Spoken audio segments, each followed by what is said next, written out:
Senhor presidente, claramente é necessário nós refletirmos sobre quais razões estamos para votar essa resolução. O que motiva a instituição dessa resolução? Primeiro, o que motiva é a inexistência do ato. E aí reza, senhor presidente, o primeiro dos absurdos. Durante 2 anos, o Estado brasileiro dispôs de, senador Eurovisto, 36 bilhões de reais. 20 bilhões no ano de 2020, 16 bilhões no exercício até agora. Sem um ato institutivo. Se criou uma anomalia. Essa anomalia se chama emenda de relator, RP9, orçamento secreto. Eu acho que tem alguns contra-argumentos na base do risível. Não, como o orçamento é secreto? Eu vou explicar por que o orçamento é secreto. Porque primeiro é o seguinte, cria-se uma figura, RP9, emenda de relator.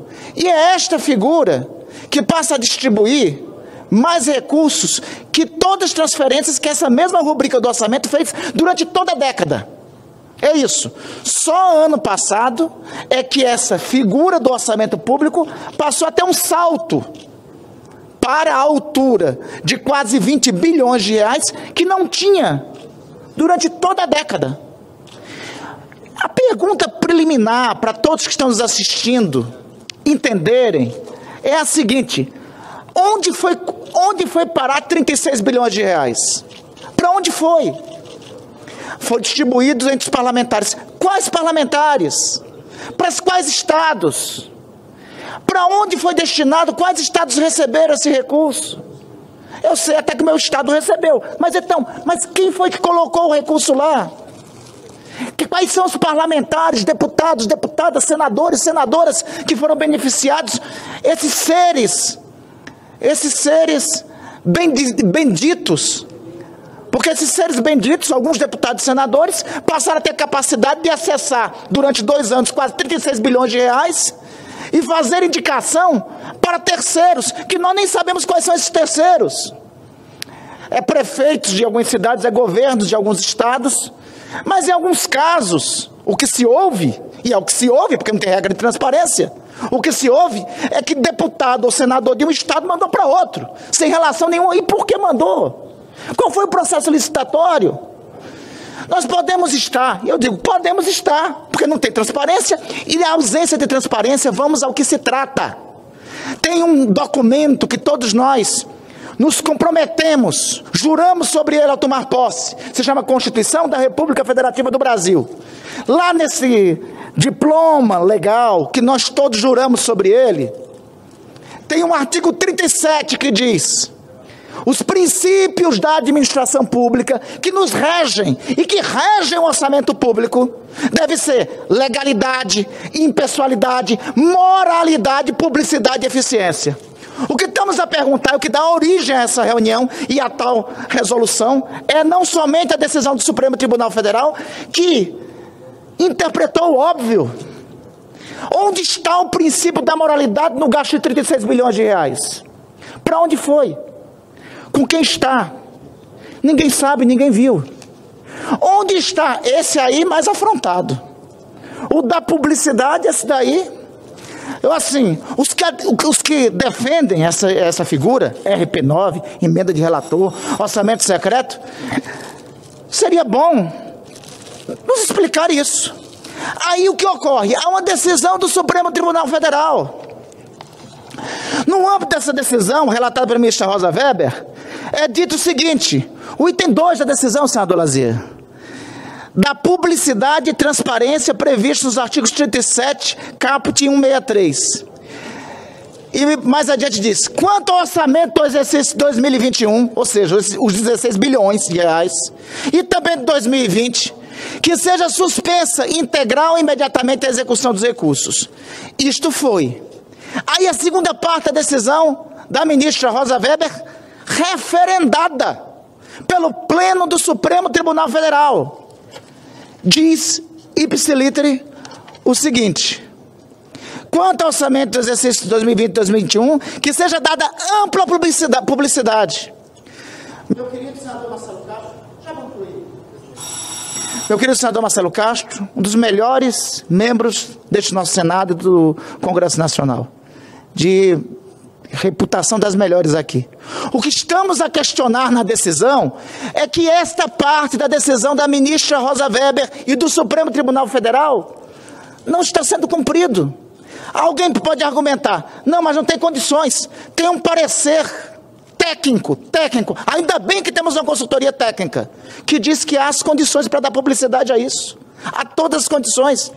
O segundo aspecto a questionar, veja, é o valor.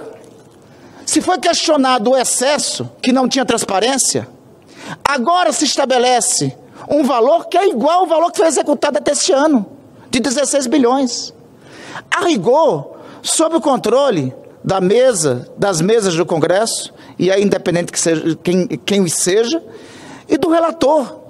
Eu já concluo mesmo, senhor presidente, já concluo mesmo.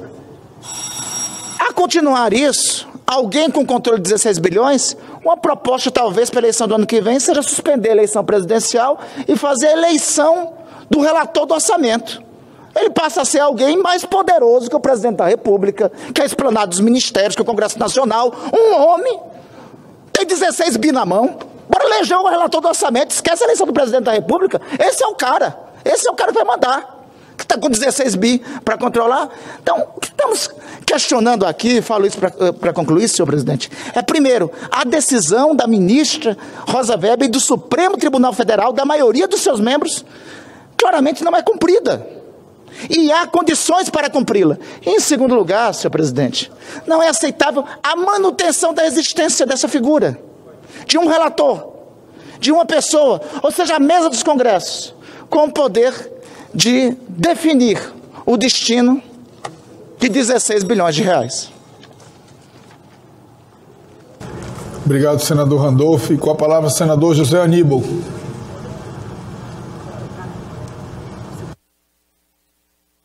Tá, ok. Senador Alessandro Vieira, Vossa Excelência tem a palavra. Obrigado, senhor presidente. Como já asseveramos na sessão na Câmara dos Deputados, se faz necessário repetir aqui os mesmos pontos de crítica com relação à solução que ora é adotada pelo Congresso Nacional. Repito com profunda tristeza que o Congresso Nacional escolheu mentir para o Supremo Tribunal Federal, mentir para a sociedade, mentir ao dizer que não tem como rastrear as origens das indicações de 30 bilhões de reais. Eu não estou falando de 30 reais, não estou falando de 300 reais, estou falando de 30 bilhões de reais que passaram pelas mesas de senadores e deputados e que tinham sua destinação, sua distribuição controlada por planilhas. Essas planilhas foram inclusive divulgadas pela imprensa. Não é justo dizer que não é possível fazer isso. Ofende a inteligência dos brasileiros, ofende o Supremo Tribunal Federal que exigiu transparência. E não bastasse, apesar do esforço do relator, que merece sempre nossas homenagens, o colega Marcelo Castro, o que agora se faz é cristalizar essa hipótese inconstitucional de que um só parlamentar possa dispor de quase 20 bilhões de reais para distribuição sem nenhum critério técnico, com transparência limitada.